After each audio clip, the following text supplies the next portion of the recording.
Nós temos hoje conosco aqui o pastor Júnior.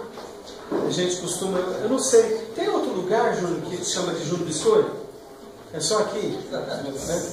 Então, o Júnior Biscoito, né?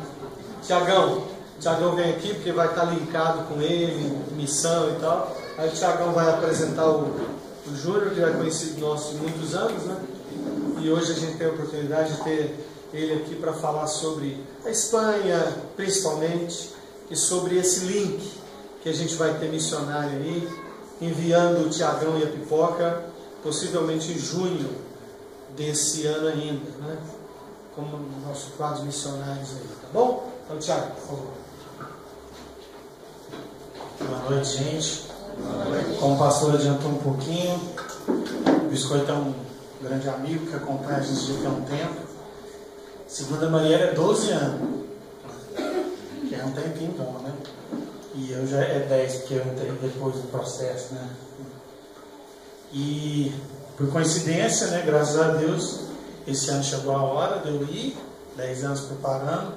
A gente vai estar aqui para compartilhar um pouco sobre Espanha e o que Deus tem no coração dele. Vai ser bênção e a gente vai estar com ele trabalhando junto. O Junão vai ser meu pastor lá, local.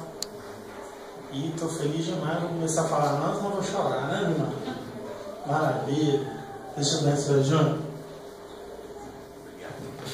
Boa noite. Boa noite. Quantos me conhecem aqui? Legal. É um prazer estar aqui de novo. Para aqueles que não me conhecem, eu sou Júnior, sou de Teófilo Otoni. Lá a gente não fala Teófilo, a gente fala Teófilo Otoni. Tenho 37 anos, sou casado com a Patrícia Batista. Patrícia é uma gaúcha. Eu descobri que de fato Deus faz milagre quando eu casei com minha mulher. Fazem 15 anos que eu casei com ela. Quando eu casei, hoje eu sou feio. Antes eu era muito mais. Entendeu? Eu era feio pra caramba. Tava com a cabeça rapada, tava na Jocum de Contagem, num período que a Jocum... eu não gosto de colocar o microfone aqui, porque uma vez eu estava na igreja, com o microfone igual esse aqui, uma igreja um pouco tinha dificuldade financeira e o microfone estava desencapado. E eu coloquei aqui, estava com a barba grande. Eu coloquei aqui o microfone, minha barba grudou no trem e eu comecei a tomar um choque. E o povo lá começou a gritar, aleluia, aleluia, aleluia. Achando que eu estava cheio de espírito, né? Tomei um trauma daquele negócio, ele vai ficar aqui até o final. Gente, eu vou passar um vídeo da Espanha. Apaga a luz para mim, por favor.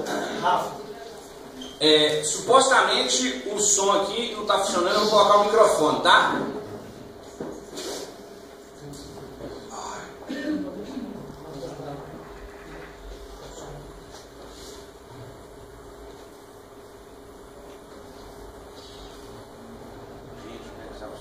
Tem som?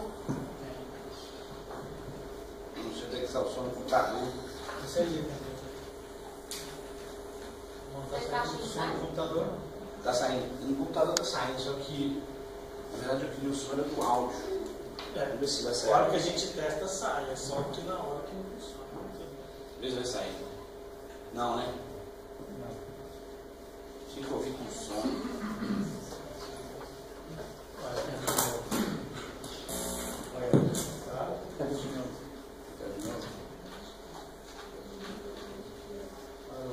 Não. Não sai. Não sei.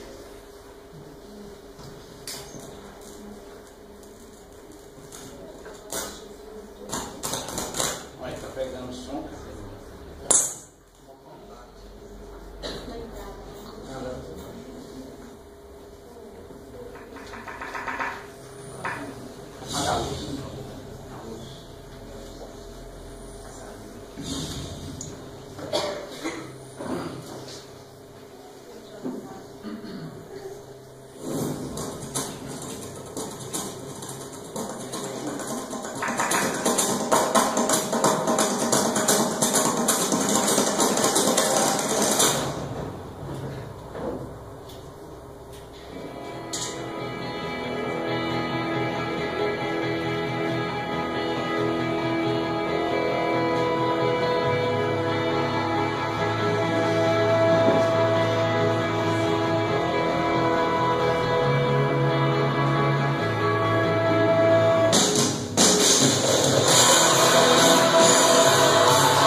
Patrícia, ela está aqui, essa é a Rebeca. Rebeca nasceu no Rio Grande do Sul, chegou na Espanha com 2 anos, hoje tem 9. E esse é o Benjamin. Benjamin nasceu na Espanha, tem 4 anos, é um espanhol pura cepa. Quando a gente fala pura cepa, é que se percebe que ele é meu filho brasileiro, filho da Patrícia, mas ele já está pegando a... Esse vídeo fala da diferença que existe em um país tão pequeno. A Espanha, ela é mais pequena que Minas Gerais, em dimensão, em tamanho. O número da população da Espanha hoje é 46 milhões de habitantes. Muitas pessoas desconhecem a realidade da Espanha. Muita gente aqui no Brasil, quando me fala de Espanha, pensa em uma Espanha católica. A Espanha de mais de 500 anos, que foi a força financeira e bélica para a conquista católica no mundo inteiro. Só que a Espanha de hoje não é assim. A Espanha de hoje é uma população que 88% da população se declara ateia. E por que se declara ateia? A Espanha é considerada cemitério de missionários. Os missionários que lá já estão, quando você chega lá como novo missionário, todo empolgado, achando que vai mudar o mundo, eles esperam você, tudo que você fala para eles, eles escutam, mas de certa forma eles não acreditam. Porque eles esperam você cumprir 5 anos. Porque a Espanha é considerada cemitério de missionários. Espera você cumprir primeiro lá 5 anos, e depois de 5 anos você começa a ter uma certa voz ou moral no meio desses missionários, porque o índice de missionários que vão e que voltam em menos de 5 anos é de 10 missionários, 1 somente fica. Os outros 5, os outros 10 retornam aos seus países. Por quê? Porque primeiro, se missionar na Europa, você precisa de grana. Os recursos, a moeda nossa sempre está desvalorizada. E hoje, o mundo missionário está no continente americano. São os sul-americanos que estão saindo para missões. Alguns coreanos saem, mas a maioria são sul-americanos. E a nossa moeda está sempre defasada. A segunda coisa é que nós viemos de um contexto, eu vou falar de uma forma bem vulgar, nós viemos de um contexto que você abre qualquer porta de boteco e depois de 1 ano enche. Por que que enche? O homem acha que é porque ele é bom e ele está fazendo as coisas tudo certo. Mas ele não entende que foi construído um universo espiritual, foi construído por outras pessoas, como diz a Bíblia, foi plantado, foi regado, e hoje nós estamos colhendo o que foi um dia plantado. Então ele sai do contexto sul-americano, sai do contexto onde ele não tem contato com outras culturas. A realidade que você vive aqui nessa igreja, tendo contato com outras culturas, não é a realidade que a maioria das igrejas do Brasil e Sul-América vive. Então ele sai daqui sem contato com a cultura, com outras culturas, ele sai daqui achando que é na força do braço dele, porque ele tem estratégias, e ele chega lá e descobre que não é assim, se frustra. Ele não tem os recursos financeiros necessários, ele não tem a formação necessária, e ele está enganado concernente a que é ele que faz as coisas e não Deus. Então a Espanha é um país de 46 milhões de habitantes, e dentro da Espanha, a parte do espanhol, o castelhano, tem mais 4 línguas. É o galego, Galícia, é o euskera no País Basco, é o catalão em Catalunha, e é o valenciano em Valência. Um povo que foi juntado, como a gente fala em Minas, ou unificado com a força de uma rainha chamada Isabel. A rainha Isabel, muito católica, fervorosa, queria a unidade da Espanha, porque a Espanha era dividida em reinos. Ela queria unir a Espanha, e ela utilizou a cruz, porque ela tinha o ideal, a motivação era correta, a forma foi errada.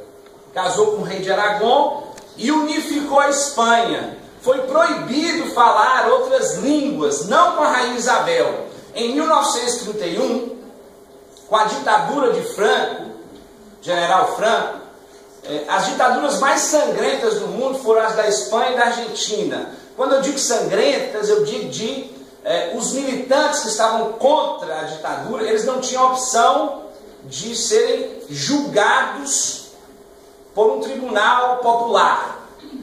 A única opção que eles tinham é ter a absoluta certeza que se eu estou em oposição à ditadura, eu vou morrer, porque se eles colocarem a mão em mim, eles vão me matar. Então, em 1931, uma Espanha católica fervorosa, um outro erro que a gente comete quando a gente sai do nosso contexto sul-americano e vai principalmente para o contexto europeu, é achar que a gente pode ensinar religião para aquele povo. Porque quem ensinou religião para nós foram eles. Então o povo sai daqui e vai para lá e se choca com esse contexto político, social, que em 1931, com a ditadura, a Igreja Católica, a instituição religiosa cristã, ela apoiou de uma forma veemente a perseguição daqueles que não compactuavam com a ditadura. Crianças de 4, 5 anos de idade hoje na Espanha, você vê na boca delas, elas falarem uma expressão que eu vou falar agora aqui para você, que é assim, ó, cago em Deus. Traduzido é cago em Deus. Essa expressão surgiu aonde? Essa expressão surgiu com a insatisfação do povo espanhol quando a Igreja Católica, você sabe, principalmente você que é mais velho, e principalmente mineiro, porque a gente era muito católico, a gente é ainda, o Brasil inteiro, mas Minas Gerais, alguns estados do Brasil são mais fervorosos na sua religiosidade. Você sabe que antigamente quem mandava na cidade era o padre, ou o bispo. Então o padre dizia, em nome de Deus, nós vamos para a direita. Aí todo mundo abaixava a cabeça e obedecia. O padre dizia, nós vamos para a esquerda, em nome de Deus. Todo mundo abaixava a cabeça, obedecia e ia. O povo queria obedecer e reconhecia, ou queria reconhecer a igreja e aqueles que representavam a igreja como pessoas de Deus. Só que o que aconteceu? Eu vou te contar um caso pessoal. Uma mulher que eu estou discipulando, ela é pedagoga. Ela conviveu comigo 3 meses. Depois de 3 meses de convivência, ela descobriu que eu era cura. O que é cura? É padre, é pastor. Ela falou que não queria mais conversa comigo. Você é pastor, você é dessa seita, você é religioso. A mentalidade religiosa na Europa é você estar dentro de uma caixa e não existe uma plataforma de diálogo entre eu e você, porque você acha que só você tem a verdade. Então essa mulher, ela me contou uma história do porquê que ela não acreditava em Deus. Na verdade não é que ela não acreditava, ela tinha uma ferida do tamanho da alma dela, concernente à instituição, porque o seu avô era militante político na ditadura, e ele era um católico fervoroso, foi na igreja, se confessou com o padre, abriu o coração, voltou para casa. Depois de 5 minutos, a polícia estava na porta da casa dele, tirou ele para fora, junto com a família, tirou ele, colocou ele num muro na frente da casa e fuzilou ele. Ele foi um dos milhões de espanhóis que foram mortos assim, com apoio político da igreja que representava Deus. Então não é que o espanhol, geralmente os missionários que vão com aquela coisa assim, ó, o espanhol é duro, eu vou lá levar o avivamento para esse povo. Aí tem outros que vai assim, nossa, o espanhol é duro, e os missionários estão lá, são uns bosta, perdão a palavra, eles não estão fazendo nada, eu vou lá mostrar para eles como é que faz a coisa. Geralmente esses que vão assim são os que não aguentam 5 anos. Não fica 5 anos. Porque a perspectiva deles é tão humana, eles estão tão atrás de resultado, e os resultados não acontecem, ou aliás, podem até acontecer, que eles se frustram e voltam para seus países. Eu cheguei na Espanha em 2008 com o desejo de estabelecer uma base missionária onde não tinha. Escutei os missionários que estavam lá, escutei como Gamaliel sentou no pé de Paulo, escutei, ouvi, aprendi, respeitei, e baseado no que eu escutava, porque nós iríamos, o sonho que Deus tinha colocado no meu coração era ficar um período em uma base que já existia em Madrid, aprender a língua, estudar um pouco sociologia para conhecer a cultura, e depois sair para uma região que não tivesse uma base missionária, onde tivesse menos representação evangélica. E o que eu escutava desses missionários que já estão lá há 20 anos, 25 anos, homens de Deus, obedientes, que no informativo deles não tem como eles colocar lá, hoje, esse mês nós batizamos 25 pessoas, e eles sofrem por isso, porque a maioria deles são sul-americanos, e eles enviam e-mails informativos para a gente com mentalidade de resultado, e por sua vez esse povo já não envia mais sustento, e eles têm que de fato confiar em Deus. Mas Deus é fiel, Ele gosta de ser fiel, Ele ama ser fiel, Ele é a fidelidade em pessoa, e Ele cuida dessas pessoas que perseveram. Então eu fui para essa região chamada Extremadura. Extremadura fica a 300 quilômetros de Cáceres, fica a 300 quilômetros de Lisboa. Aqui está a Extremadura. Extremadura fica a 300 quilômetros de Lisboa, Portugal, e a 300 quilômetros de Madrid. Extremadura, talvez você não tenha ideia, mas foi dessa região que saíram os conquistadores da América. Essa região chama Extremadura porque o povo aí é considerado um povo forte. E chama Extremadura também porque aí não tem meio termo na temperatura. Você viu que no vídeo anterior eu coloquei, na Espanha tem mais de 10 climas. Nessa região onde eu moro, ou faz calor, ou faz frio. Nós temos lá de outubro a maio um frio intenso. Um mês de junho, a temperatura sobe, assim, sai da casa dos 8 graus, vai para a casa dos 38. E agosto e setembro, 10h30 da manhã, dentro da minha casa, eu vi uma vez no salão, na sala, desculpa algumas coisas que eu estou falando aqui errado, tá? É porque eu não estou mais aguentando, eu penso agora em espanhol, porque eu tenho um QI baixo. Entendeu? Ou eu pensava de um jeito, eu pensava de outro. E dizem que para falar a língua bem, você tem que pensar ela, você não pode traduzir ela. Então eu aprendi a pensar em espanhol. Só que agora eu esqueci o português, entendeu? Então, no verão, na minha casa, em agosto, 10h30 da manhã, eu entrei na sala e olhei o reloginho, estava 36 graus. Mas a gente chega tranquilamente à casa dos 47, 48 graus, e seco. Então Deus nos levou para essa região que é conhecida na Espanha como a terra dos conquistadores. Da minha cidade, Cáceres, saiu Hernán Cortés. Quem sabe aqui quem é Hernán Cortés? Hernán Cortés foi o conquistador do México. Lá na minha cidade tem a casa número 1, que é a casa de Hernán Cortés, o general que conquistou e que colonizou, que ajudou a colonizar, né? Matou muita gente, mas colonizou o México. A 40 quilômetros da minha cidade existe a cidade de Trujillo. Quem conhece aqui Pizarro? Pizarro foi o conquistador do Peru. A 30 quilômetros da minha cidade tem uma cidade chamada Mérida Augustas. Era a segunda capital do Império Romano depois de Roma. Quantos aqui já viram aquele filme romano lá? Gladiador. Quantos já viram aqui Gladiador? Tem uma hora que ele é lá morto não, que ele toma um cacete lá porque a família dele, né, foi morta, e alguém pega ele, que são os que comercializavam os escravos, e coloca o nome dele de espanhol, porque supostamente ele estava naquela região. Nessa cidade média, você vai lá, tem um mini Coliseu. A minha cidade, a que eu estou atualmente, em Cáceres, Extremadura, ela data de 56 a.C.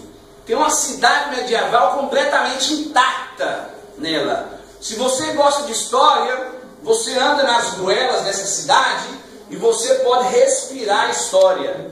Você entra na cidade, tem o bairro judeu, tem o bairro árabe e tem o bairro que vivia a família católica. Essa região que eu moro é a região hoje que tem menos igreja, tem menos representação, ou tem menos pessoas. É o preço, né, meu irmão? Menos pessoas que têm um testemunho com Jesus Cristo. A minha cidade tem 120 mil habitantes, 2 igrejas protestantes.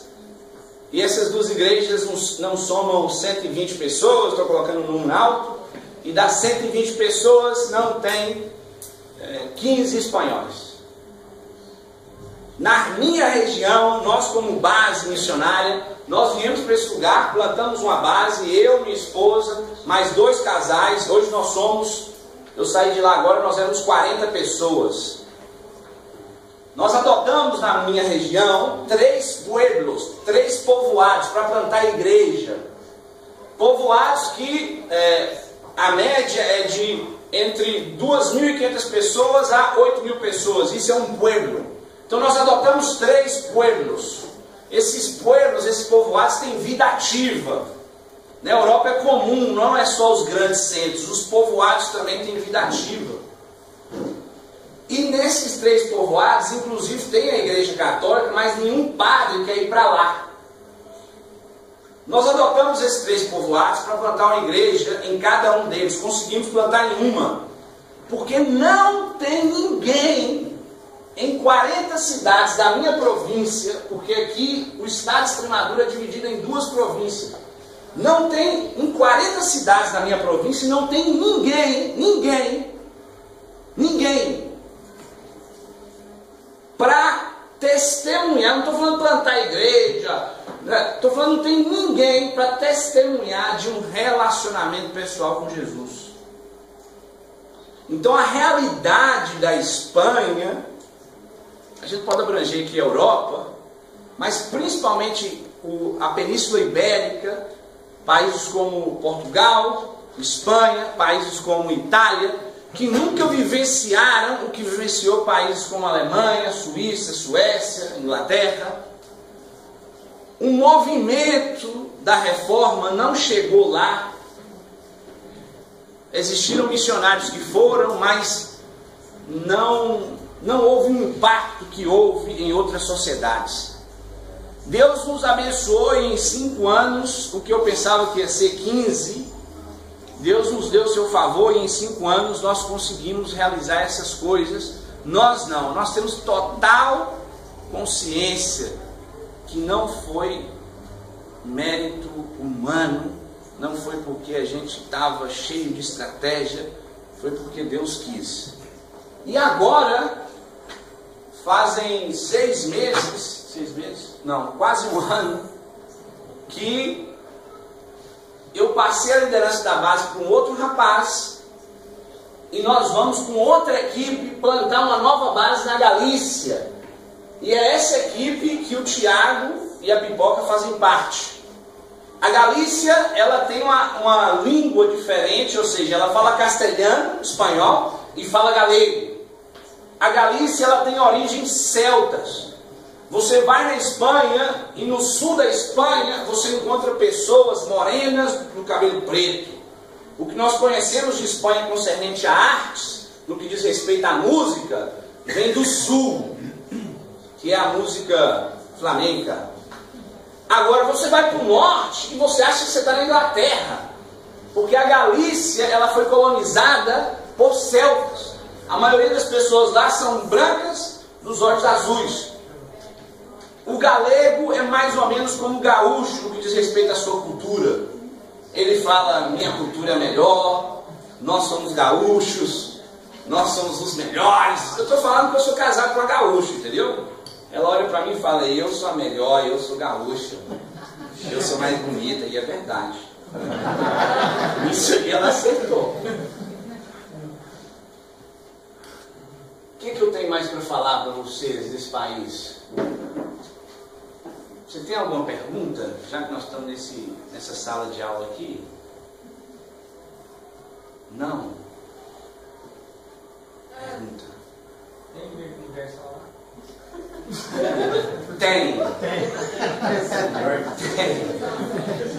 Tem. Só que o nome deles é diferente. Eles tiveram problema com a justiça, porque lá Mais alguma pergunta? Como é que está a situação da base que vocês vão abrir lá? Qual é a cidade? Isso, muito obrigado. Então, nós vamos abrir a base em Vigo. Vigo é uma cidade de 500 mil habitantes. Nós vamos sair de um contexto de 120 mil habitantes, vamos para uma cidade de 500 mil habitantes. É uma cidade portuária. É o porto, vou ver se eu vou conseguir expressar corretamente, é o maior porto pesqueiro da Espanha, de exportação de peixe. Comida típica lá é pulpo. Quem sabe o que é pulpo? É polvo. É polvo? Polvo. É, polvo. Frutos do mar. Quem gosta de frutos do mar e quiser visitar o Tiago e a Pipoca, vai comer muita coisa boa e barata. É um povo que tem uma característica, um exemplo, hoje lá, se falamos de bruxaria na Europa, a gente lembra da Inglaterra, né? Os países nórdicos como Suécia, e por ter origem celta, essa região, lá a bruxaria, essa bruxaria que a gente conhece, Wicca, ela é mais... Você pode ver ela nos lugares. Algumas pessoas são muito adeptas. Mas 88% da população hoje espanhola se declara ateia em todos os aspectos. Ou seja, não compartilha, não confessa de nenhuma... Não tem nenhum contato com religião.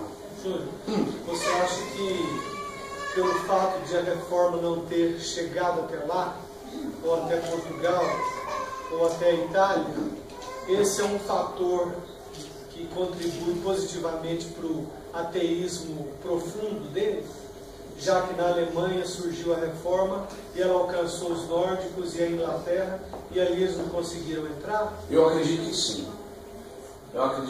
A reforma... Porque, então eles não, de 1517 para cá, eles não tiveram essa abertura de nem conhecer a palavra de Deus, mas continuaram nas tradições e morreram. Exatamente, ou seja, a Espanha, o que nós conhecemos de catolicismo, todo mundo olha para Roma, mas quem sustentou o catolicismo foi a Espanha e Portugal, com as conquistas, inclusive com ouro, né? Então, a Espanha sempre foi católica e defendeu isso na sua tradição, né? A Espanha é considerada um país americano do continente europeu. É o país que menos fala inglês no continente europeu. Agora, com a crise de 2008 para cá, então, as escolas se transformaram em escolas bilíngues. Mas o espanhol, eles chegavam num lugar e falavam, você tem que falar espanhol porque eu sou espanhol. Então, essa questão de apreço da tradição, né, impediu muito a abertura do diálogo com a ação protestante. Tanto é que na Idade Média, quando eles conquistaram Portugal e Espanha, disputavam as maiores conquistas, né? E com isso trouxeram também a religião. Exatamente. Já que o Brasil e toda a América Latina é católica, né? Exatamente. Isso é uma influência que eles trouxeram pela reforma não ter entrado mais forte lá. Exatamente. Isso. Agora, eu considero, pessoalmente falando, o espanhol para mim é um povo que ele buscou a Deus. Ele desejava Deus. Só que a forma que foi comunicada através da instituição, através da religião, impediu o contato real desse povo com Deus. Eu estou falando a título geral, não estou falando que Deus está limitado ao erro humano, não é isso. Mas nós temos uma responsabilidade de comunicar Deus como de fato Ele é. É um processo de aprendizado que a gente cresce nele, mas nós temos essa responsabilidade de não deturpar a pessoa dele através daquilo que a gente fala. Nessa estratégia sua, na qual o Tiago e o Pipoca estarão inseridos, qual é a sua, é claro, oração, Deus vai fazer e tal. O que vocês pretendem fazer naquela região, como famílias, para inclusive montar uma base, essa coisa toda, e atrair essas pessoas? Como é que vai ser a estratégia? O espanhol, eu acho que o espanhol ele se move por relacionamento. Tem uma propaganda da Coca-Cola na Espanha que se chama Benditos Bares, abençoados bares.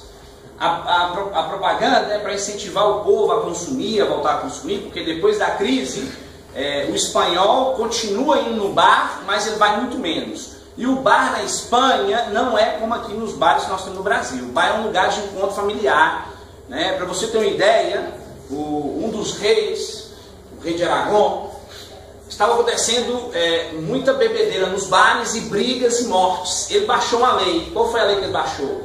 Todo bar que vende bebida alcoólica vai ter que dar comida para o povo beber. E como vai ter que dar comida para o povo beber? Você vai servir um copo de vinho ou um copo de cerveja, eu estou falando de 500 anos atrás. Você vai colocar em cima do copo o prato de comida. Então, quem conhece a Espanha, quem já viajou para lá, sabe que é famosas as tapas na Espanha. Então, essa tapa, ela vem de 500 anos atrás com um decreto de um rei para incentivar o povo que não é para ir no bar para beber, mas você vai no bar para comer e a bebida acompanha a comida.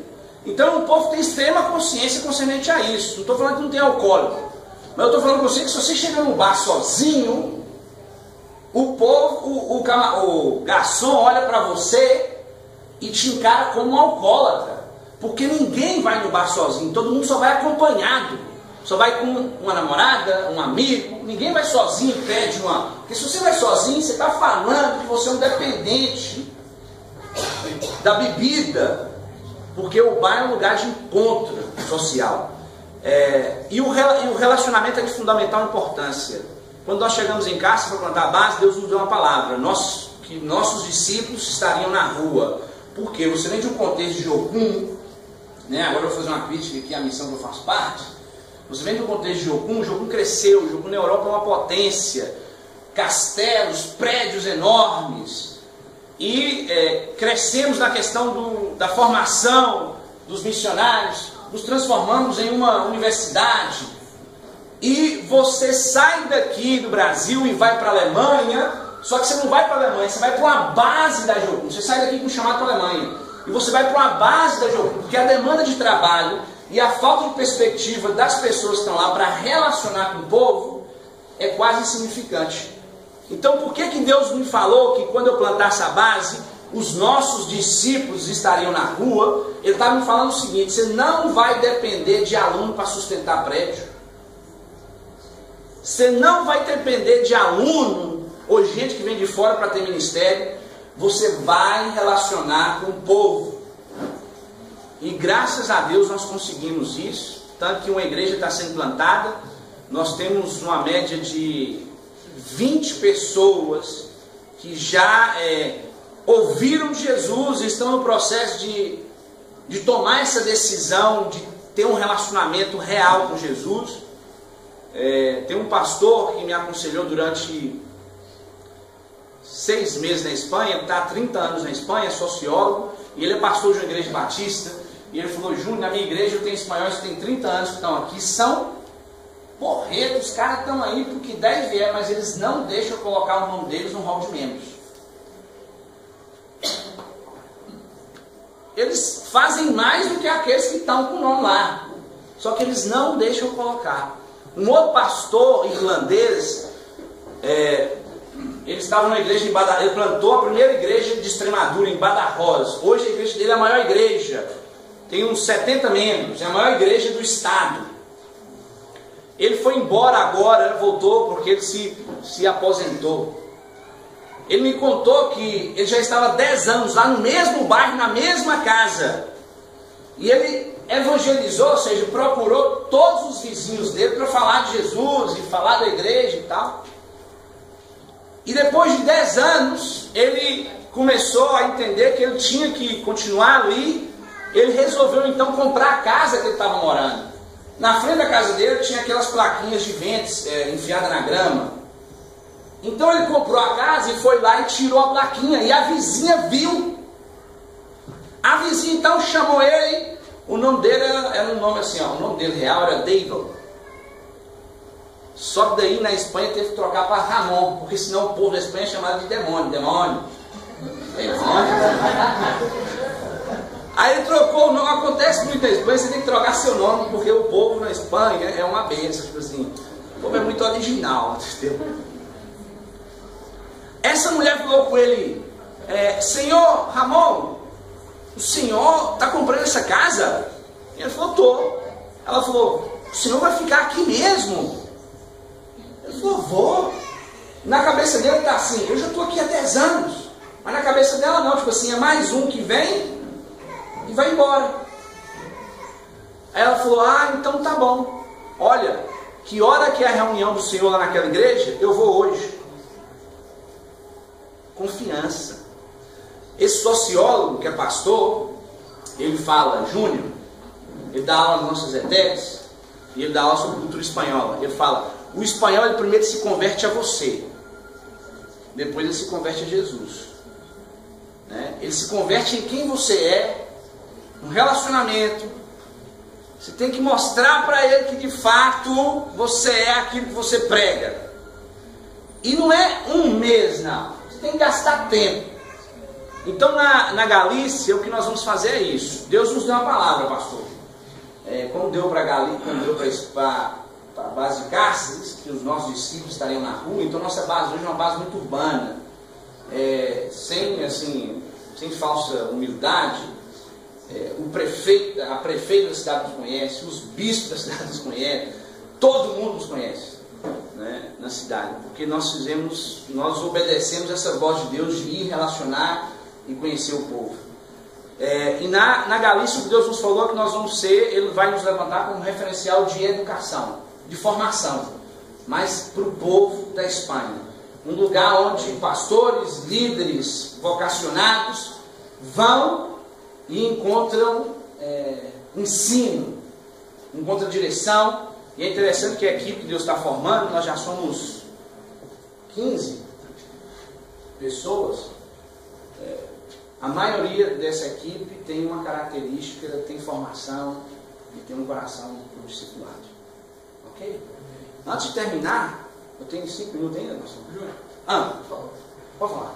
Seguinte, eu até fiz uma pergunta brincando quanto ao fato da Igreja Universal estar lá, mas o que tem a ver é o seguinte, a imagem da Igreja no Brasil é uma imagem de ferramenta de distorção de grana, certo? E essa imagem, até eu falei da Universal, você estive lá, né? Essa imagem acontece lá. Essa aversão que o pessoal tem de Deus é por causa desse tipo de acontecimento também, ou quis se interessar mesmo depois do tempo? Não, é assim, ó. Existe uma diferença quando você tem paixão, quando você faz as coisas com paixão, então o sacrifício é um privilégio. Tá? Quando você faz as coisas sem paixão, o sacrifício não é um privilégio, é sacrifício. Então, para você ter uma ideia, quando você tem paixão, É isso mesmo. quando você tem paixão, um exemplo, os argentinos, tá? Eu estava há um há um período atrás eu fui convidado para pregar na conferência na Argentina. Fui pregar na conferência na Argentina e tinham pessoas lá na conferência que tinham pagado $6.000 para entrar na final da Argentina com a Alemanha, e mais, se eu não me engano, R$3.000 de passagem da Gol, ida e volta. E eles fizeram isso com paixão. Ou seja, era um sacrifício, mas quem tem paixão, o sacrifício não é sacrifício, é privilégio. Então, o povo que dá dinheiro lá, ou o povo que dava dinheiro na época da Igreja Católica, eles estavam dando dinheiro porque eles tinham paixão. Só que depois, com o mau testemunho daqueles que receberam essa grana, porque há uns 2 anos atrás, um monastério na Espanha, lá na minha cidade, roubaram o monastério, entraram no monastério das monjas, das freiras, entraram no monastério, e elas foram dar parte na polícia. Sabe quanto que tinha dentro do monastério? 1.150.000 euros. Então, o povo, quando tem paixão por Deus real, concernente a dinheiro, porque dinheiro é papel. Dinheiro é papel, né? Quando você tem paixão por aquilo que Deus está fazendo, e você dá uma oferta, aquilo não é um sacrifício, é um privilégio para você, cara. Porque você entendeu, sua paixão está baseada em uma consciência. Agora, quando não existe consciência, quando existe uma paixão por aquilo, é sacrifício, é doloroso. Entendeu? Eu não queria sair daqui sem deixar assim, 5 minutinhos, uma palavrinha, inclusive para aqueles que querem ser missionários, aqueles que são vocacionados, ou para aqueles que querem seguir Deus de fato, de uma forma piedosa. Abra sua Bíblia para mim, Êxodo 3.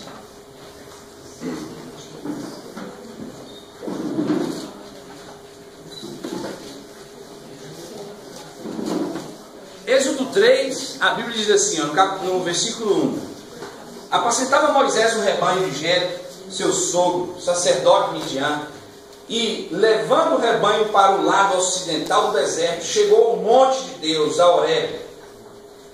Apareceu-lhe o anjo do Senhor numa chama de fogo no meio de uma sarça.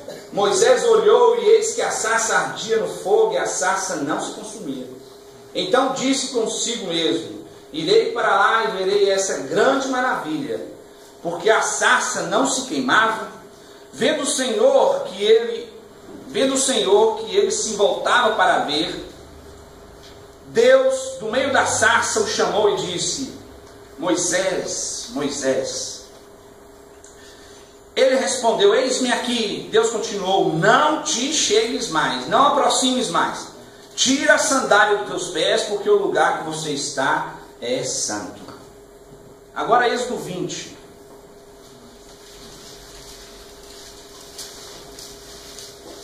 Êxodo 20, verso 22. Então disse o Senhor a Moisés: assim dirás aos filhos de Israel: visto que dos céus eu vos falei, não fareis deuses de prata ao lado de mim, nem deuses de ouro fareis para vós outros. Um altar de terra me farás, e sobre ele sacrificarás os teus holocaustos, as tuas ofertas pacíficas, as tuas ovelhas, os teus bois. Em todo lugar onde eu fizer celebrar a memória do meu nome, virei a ti e te abençoarei. Se me levantares um altar de pedra, não farás de pedras lavradas, pois se sobre ele manejares a tua ferramenta, vai profanar. Nem subirás por degraus em meu altar, para que a tua nudez não seja exposta. O que tem a ver esses dois textos? Moisés era o príncipe do Egito. Moisés, com 16 anos, pastor. Você sabe a história de Moisés, né? Com 16 anos, Moisés, ele estava preparado, ele estava na linha sucessória para ser um faraó. Ele não ia ser, porque não era plano de Deus, mas ele foi preparado como o irmão dele também, né? Manassés. E Moisés, depois de 64 anos, ele tira a roupa de príncipe. Qual que era a roupa do príncipe? Cabeça rapada, colinha de cabala atrás, queixão dos deuses, a saia e o colar aqui com a deusa Íris, e a sandália de couro do Nilo, de crocodilo do Nilo, e em cima da sandália o deus mais famoso do Egito, que era qual? O deus Ra, Sol. Então Moisés, um homem extremamente preparado, sabia de astrologia, antropologia, teologia. Sabia que ia saber teologia? Os príncipes do Egito tinham que fazer uma tese, um estudo. E uma das teses que Moisés fez, que eu estou te contando, é a história rabínica. Ele fez tese sobre os deuses do Egito, inclusive sobre o Deus de Israel. Moisés, depois de 64 anos, está completamente diferente. Está com roupa de pastor. Roupa fedorenta, roupa suja, roupa barata. Ele saiu do lugar de príncipes, tudo limpo, e foi para o lugar onde estão os pastores. Roupa barata, suja, barbudo. E ele viu uma sarça pegar fogo. Eu não sei por que a gente fica brincando com a história dos presbiterianos, que os presbiterianos não falam nem tanto, não sei o quê, porque desde a sua origem esse menino já era cheio de fogo, né, cara? Ele se aproxima porque ele é curioso. Só que Deus fala assim com ele: ó Moisés, Moisés, aí ele se aproxima. Aí na hora que ele vai entrar mesmo, assim, em um contato direto com Deus, Deus fala assim com ele: para, antes de você chegar mais perto, tira a sandália. Tem muita gente que interpreta esse texto, né, com um negócio assim, ó, vamos entrar agora aqui na sala de oração. Vamos tirar a sandália, porque né, Deus mandou não tirar a sandália. Tem gente que não pode tirar o tênis, não pode tirar, meu irmão. Acaba com qualquer opção, está no lugar. Moisés, ele falava entre idiomas, dialetos e línguas mais de 70. Um homem extremamente preparado. A iniciativa sempre é de Deus. É Deus sempre buscando a humanidade. Você pode estar aqui, você acha que você sacrificou porque você saiu do trabalho e veio para cá. Você não tem sacrifício nenhum. Foi sempre Deus que veio atrás de você, desde o começo. E foi o que Deus fez com o povo de Israel. Deus foi atrás de Moisés. Deus se manifestou a Moisés e chamou ele. E Deus depois, uma vez mais, chamou a Israel quando Israel estava em pecado. Já convivia com Deus, mas queria conviver com outros deuses estranhos. Nós temos essa infelicidade. Ao mesmo tempo que a gente convive com Deus, a gente convive com os deuses estranhos. Só que o que eu estou querendo deixar aqui de reflexão para nós essa noite, para vocês que querem ser missionários, para aqueles que são vocacionados para serem missionários aqui nessa cidade, porque a ideia é nós termos uma mentalidade missional. Deus chamou Moisés e falou: você quer fazer um altar para mim? Porque o povo está tendo relacionamento com Deus de prata, de ouro. Se você quer fazer um altar para mim, vai ser assim, Moisés, ó. Você faz um altar de pedra, de terra, e não coloca ferramenta. Não mete a ferramenta nela. Porque se você meter a ferramenta nela, você vai profanar o que é meu. Deus estava falando assim: Moisés, você é engenheiro, né? Você sabe tudo, né, Moisés? De engenharia. Moisés, eu vou te falar uma coisa: eu sou Deus. Quer caminhar comigo? Quer de fato caminhar comigo? Eu tenho que ser Deus. As coisas têm que ser do meu jeito. Você pode ter estratégia, você pode ser o cara, você pode ter formação, vocês podem ser a igreja, mas só vai ser de fato se Deus for soberano, se for Ele que comanda as coisas, se for Ele que fala. E por que da sandália? A mesma sandália que estava nos pés de Moisés era a sandália do Egito. Na cabeça de Moisés existia ainda a esperança de que talvez um dia ele pudesse retornar a ser o que ele era antes. Príncipe. Se a gente quer viver uma realidade real de caminhar com Deus, tudo que é humano, toda percepção de realização humana, ela tem que sair das nossas vidas. Porque senão você vai continuar até o final vivendo com Deus, vivendo com os deuses estranhos. Você vai continuar até o final vivendo a realidade de se achegar a Deus, e Ele falar: se aproxime, você se aproxima, e Ele falar: tira a sandália dos seus pés, e você tirar, só que você guardar ela na gaveta, você não jogar ela fora. E em determinados momentos a necessidade da satisfação pessoal é tão grande, a necessidade da alegria que esse mundo dá, que é momentânea, é tão grande. Você vai lá e pega a sandália, calça de novo, Está com a roupa suja de pastor, está com a barba de pastor, você está com a roupa suja de cristão. As mulheres não estão com barba de cristão, mas você está com a sandália do Egito. Eu tenho aprendido dia após dia que se de fato eu quero ser relevante, a gente fala sobre vamos ser relevantes na sociedade, vamos impactar a sociedade, que as pessoas possam ver nós na sociedade. A gente precisa ser relevante primeiro no nosso relacionamento com Ele. Uma vez que você é relevante primeiro no relacionamento com Ele, vai ser natural que a luz que está em você brilhe ao ponto que as pessoas possam ver e essa relevância possa acontecer. Tá bom? Deus te abençoe. Obrigado, Suzão. Um pouquinho, Júnior. Estava pensando nessa questão da oferta. Aquele rapaz que faz boa essa, né? E aí eu falei, puxa vida. Então essa questão da gente ser apaixonado por Jesus, né? Quando somos apaixonados por Jesus, a oferta é um privilégio. Quando nós somos assim meia boca por Jesus, a oferta é um sacrilégio. É difícil, né? A gente fica tentando coordenar, né, Júlio? Beleza. É o seguinte, gostei do que aconteceu aqui hoje. Nós vamos continuar esse mês assim. Eu estava ali, Deus falou no meu coração. Semana que vem, o Peter está aí? Peter, cadê o Peter? Please stand up a little bit. Chair is at home? Yeah? Semana que vem, traduz aí, Plástico. Ele vai entender, mas eu vou falar. Semana que vem é você.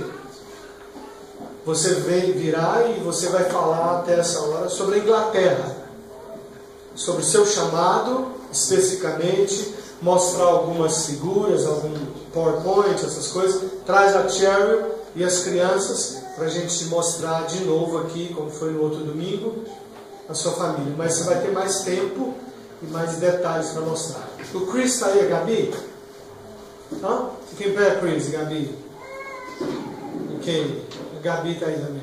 Na outra semana, né, hoje é 15, né? Hoje é que dia? 12. 19 é o Peter e a Cheryl. 19 e 7, 26. São vocês dois. Aí cada um de vocês vai falar da sua experiência, por que estão aqui como missionários. Why are you here as missionaries? Aí você conta tudo. E nós vamos orar, tá certo? E o Tiago é o mais próximo de ir, então ele vai complementar a palavra do Júnior e vai trazer para nós o porquê que ele está indo e tudo isso, tá bom? Então vai ser maravilhoso. Tá joia? Vamos ficar em pé e vamos orar? Se você quiser dar alguma oferta para o Júnior Biscoito, já que a gente falou de oferta, privilégio, sacrilégio, não dá para ele não, para ele ficar sabendo que é você. Dá escondido. Então você vai fazer o seguinte, você pega o envelopezinho aqui, nós vamos pegar a sua conta, como é que faz para contribuir com a sua vida, tá? E você vai pôr ou no gasofiláciozinho pretinho que está ali, ou no domingo, passar o cartão, né? Parece que a máquina hoje deu um borozinho lá, a gente vai resolver até domingo. E aí você pode dar, põe Júnior Biscoito lá. Aí o dinheiro vai chegar na sua conta, tá bom? E a Vide vai dar uma oferta para você também na segunda-feira, tá bom? Vamos orar? Vou chamar o Dona Inês para vir aqui, por favor, não vem? Vamos orar com você. Senhor, muito obrigada, Deus, por esses minutos que a gente passou aqui. Me fez lembrar, Deus, de quando na Bíblia citava que Paulo visitava os amigos, os irmãos de outras igrejas e trazia notícias de como tinha sido as suas viagens. E muito obrigada porque o Senhor trouxe o Júnior aqui nessa noite e ele pôde falar da terra que o Senhor o enviou para ali. Amém. E tanto nos abençoou nessa noite com essa palavra, com essa atitude de fé, e que o Senhor, Deus, esteja em nome de Jesus abençoando juntamente com ele, sua família, seus filhos, a sua família espiritual ali, ó Deus, os irmãos e irmãs que fazem parte do corpo de Cristo, que estão naquele lugar. E eu peço ao Senhor que dê uma unção dobrada do Teu Espírito nessa nova empreitada, que eles possam alcançar muitas pessoas, aqueles que ainda não, que são nossos irmãos, mas não sabem que são nossos irmãos e estão ainda naquele país. Que o Senhor possa acordá-los, possa de uma forma miraculosa usar a vida desses irmãos e todos aqueles que têm sido levantados com paixão e amor por aquela nação. Nós te agradecemos pelo privilégio de sermos a VIDE nesse lugar, de termos irmãos e irmãs que vieram aqui nessa noite, e que o Senhor nos abençoe, ó Deus. Dê-nos essa visão missionária a cada dia mais. É a nossa oração em nome de Jesus. Amém. Vai na paz, Deus abençoe vocês, cada um.